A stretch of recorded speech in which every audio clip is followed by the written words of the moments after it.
And that being on that side of the spectrum, you get fucked over like 100 times over, and you're the one that's left to pick up the fucking pieces.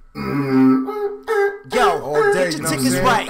Play the game, don't matter. You gotta let them know what it is. I rap because I wanna do it in this building. I rap because I gotta do it. Fam, brothers from another mother. Yo, play the game, don't matter. Be fam, brothers from another mother. Who cares? Yo. What's going on, world? I'm Wesley from Aconnectiontv, the network, the one channel on YouTube where we actually adopt similar connections to spot our differences. And the similar connection that I want to adopt with you is for the love of Han, the have and the have-nots. Now, I'm watching it, and there's not much to talk about right now. The only thing that's really happened that I'm really interested in discussing, because I'm watching it right now, is with Benny finding a new girlfriend, Erica. Whatever happened to the girl from the hospital? That's a good question.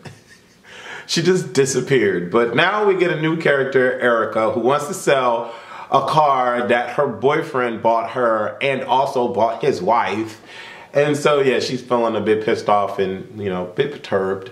And so she just wants to sell the car. And Benny's like, you gotta sign up with the VIN. Create a video. All right, I'll be right back. But they look good together. I think the two of them would look great together. And I don't know, like, this episode is a lot going on. The DA wants to, I think, kind of get Jim. But I don't, what would she gain out of saying that the daughter was a homicide? Like, what would she gain out of that? Suicide versus homicide. Like, you know, not unless she's really going to be that twisted and try to frame someone in the house for doing, I don't know.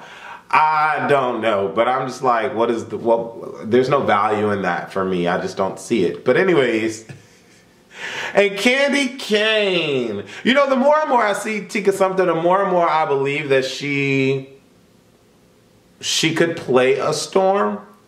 I don't know, I posted on my Instagram whether or not, you know, who do you think would be able to play a Storm? Angela Bassett, Tika Sumpter, Gabrielle Union, Lupita Nyong'o, and who was the other obvious choice? There was somebody else. Who was the obvious choice? I don't know, but people were saying Angela Bassett. A couple people said Tika Sumpter, but I could look at her and see her in an action flick. But anyways, let me get back to watching the show. Catherine ain't playing in this next scene, dealing with Celine. Celine comes in trying to comfort Jim. Jim is like, get off of me, get off of me, get off of me. And, you know, Veronica gets up and she's like, you've already been fired. You keep coming back. Why are you here? And then, you know, Celine's like, cállate, ¿cómo? All right, Veronica, for knowing how to speak Spanish. And so Veronica tells her, I will get you out this house. It's not a problem. Then David gets up and David's like, Veronica, sit down. I'm like, oh shit, daddy, what's up? Veronica looks at David and he's just like, okay, and she sits down. I'm like, wow, this is the first time Veronica actually listened to David. Wow. But then Catherine has the time of her life, stone cold, and reading Celine and saying, oh, you know, she thinks that she has job security, but she's going to need real security. So she has two sons from Jim. One's Wyatt's age, and the other one is what, 7? Oh, okay. But you're not working in this house anymore, and Jim's not going to be able to save you. And then, you know, Celine is like, what are you talking about? I'm not going anywhere. And then Jim's like, get out, go, go.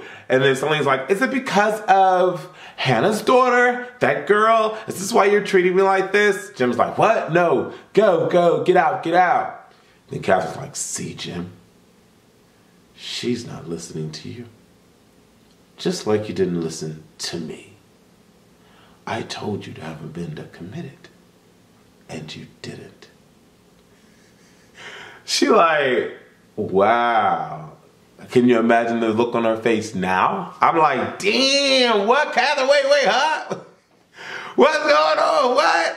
Catherine ain't playing no games, but I want to see the scene when Catherine drags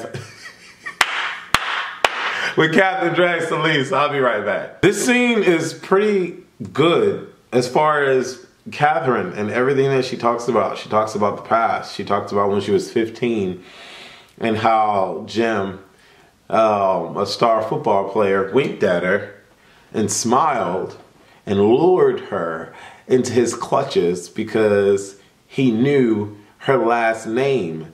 This was a great scene. An awesome scene of good acting.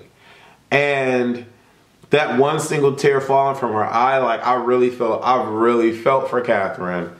Like I really did. Like she's awesome. Like Catherine is a great woman. And she has decided to endure so much pain just to feel loved or to, I don't know. But I think there are a lot of women out there like her. And it's really, really bad that they decide to just deal as opposed to move on. You know, she did not need Jim at all. But I guess she thought that it would be real or could be real. But it's like, wow, like why put yourself through all of that pain? And then 35 years later, your daughter is dead. You're realizing that your life isn't the way that you wanted it to be. And so now all you have left to hold on is to make Jim suffer and to see Jim go through all the hell that he's going through. That's twisted. It really is. But I mean, I understand it, but I just don't think that it's healthy. Like, it just doesn't make sense to me. And then we deal with Wyatt and Jeffrey. Wyatt is now feeling like he wants to confess and tell everybody or tell the police about everything that has happened. And Jeffrey still somehow thinks, well, yeah, he would get in trouble if he knew that his car was used. And yeah. So if Wyatt does say something, everyone has a potential to be taken off the show and be put in jail. The only one that nothing would happen to is Hannah. Because everybody had a handle in knowing what actually happened and not telling the truth. Everyone has. And Jeffrey's like, you're not going to do that. Don't do that. Please don't do that for me. And Wyatt's like, you really think I give a damn about you? I don't give a damn about you or anyone in this house. Jeffrey's like, yeah, you love me. I'm like, what, Jeffrey? What happened? No, he don't. No, he don't. I'm like, what? Wyatt's like, kiss me. I'm like, why? Boy, cut it out, Wyatt. Stop playing with this boy and his emotions. Stop playing with this boy and his emotions. Wait a minute. So when could Jeffrey fight? Well, Jeffrey is going to be fighting Quincy in the next episode. And Jeffrey looks like he can throw a punch. But wow. Okay, so this is a pretty interesting episode. Very dramatic. Not a lot to review or discuss. Candace finds out that Amanda committed suicide. She finds out from Landon, and she bolts out on Landon because she's so shocked that Amanda committed suicide. I thought that was an interesting discussion between the two of them. It was cool.